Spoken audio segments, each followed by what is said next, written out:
Пані та панове, доброго дня. Зараз ми заслухаємо прес-брифінг речника АТО, полковника Андрія Lysenko. Good morning, ladies and gentlemen.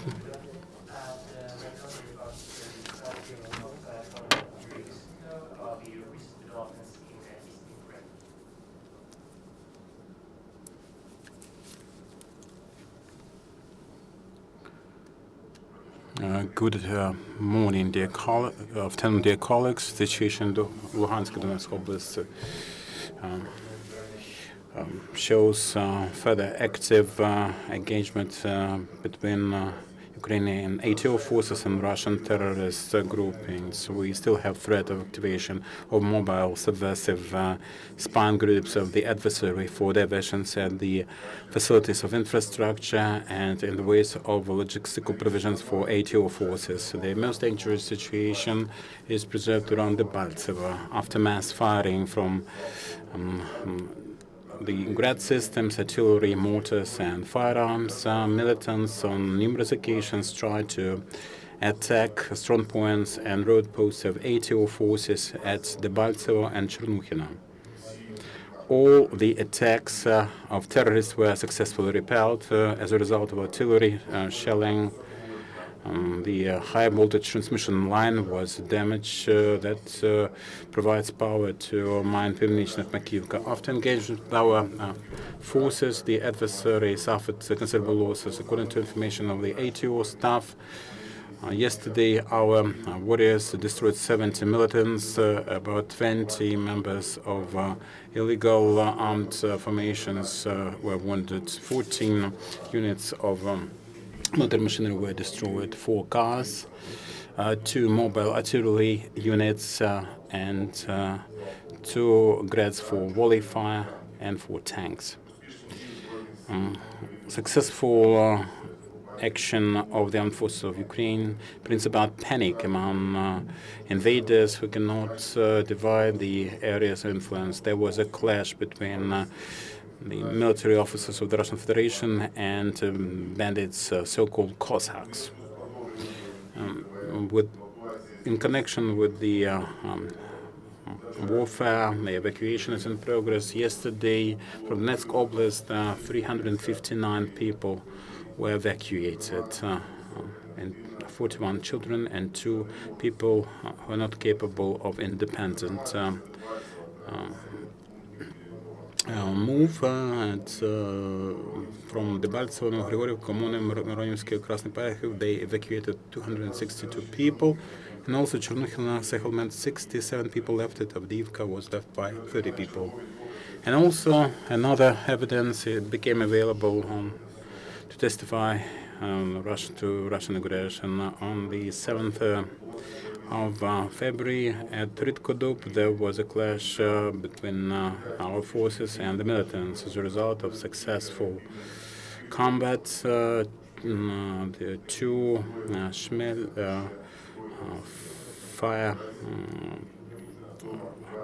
firing units were captured.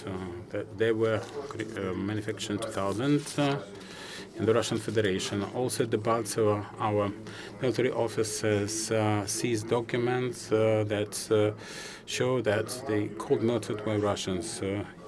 Evgeny Nikolaevich Bugrov was born on the 23rd of July 1976, registered in Tumen, was a combatant of so-called Donetsk People's Republic. And we have his military ID and special outfit of Russian Marines. Another combatant from Donetsk People was Ivan Mikhailovich Budris, had pension insurance from the Russian Federation issued on his name. And owners of such documents are dead, and they sacrificed their lives to chimera ideas of quasi-states of Luhansk and Donetsk People's Republic. We would like to believe that those people who recruited them and dispatched them to fight Ukraine will tell people, the friends and the relatives, on the real cause of their death. The adversary provides active operations of air surveillance at the administrative border with the Crimea. One drone was observed at the altitude of 4,000 meters and it called the administrative border at Lysenko and came back yesterday at 1840. Border guards of Berdyansk detachment observed 2 drones that were moving at the altitude of 1,000 meters. They entered territory of Kherson Oblast, occupied Crimea to 60 meters, and then came back. Ukrainian Special Service officers keep capturing accomplices of the militants. In Luhansk Oblast, 2 informants were caught who were correcting fire. At Shastya, they told the investigators that they were reporting movements of Ukrainian military machinery. They corrected the fire and also observed movements of personnel and watched the communities. As a result of their action, residential areas were destroyed, and Luhansk cogeneration plant at Shastya that provides power for all the territory of Luhansk Oblast. Another humanitarian convoy entered the territory of Ukraine in breach of the norms of the international law. The Russian side unilaterally let the 13th humanitarian cargo in, withstanding this situation. Ukrainian border guards just observed the movements and the shipments. Representatives of the Red Cross never cleared that cargo, and in general, 175 trucks crossed the border at Donetsk and Luhansk. Ukrainian military doctors provide qualified assistance to cybers, so-called. Yesterday, to the chief clinical hospitals, 7 people were taken from Donetsk airport. So now we have rearmament of the Ukrainian forces. The Special National Guard Regiment Azov received 6 state-of-the-art armored Spartan cars equipped with the integrated complex that includes the remote control system and anti-tank distant control system. Spartans can damage armored machinery with a combined or monolith armor with dynamic protection. That will soon move to ATO, and also National Guard's battalion named after General Kulchitsky will receive new personnel carriers 3E. And Ukrainian Patriots still support our warriors. Yesterday, our soldiers at the Transnistrian segment of Ukraine-Moldovan border received a Jeep UAZ 469 from the first day of their deployment there at Kotovsk, Odessa Oblast. Locals provide all the necessary assistance in management of premises, road posts, and provide foodstuffs. And also Odessa Inter-School Industrial Facility joined the efforts. Schools and teachers provide pastry and also the disguise nets and all the necessary things. And rotation is in progress to the point of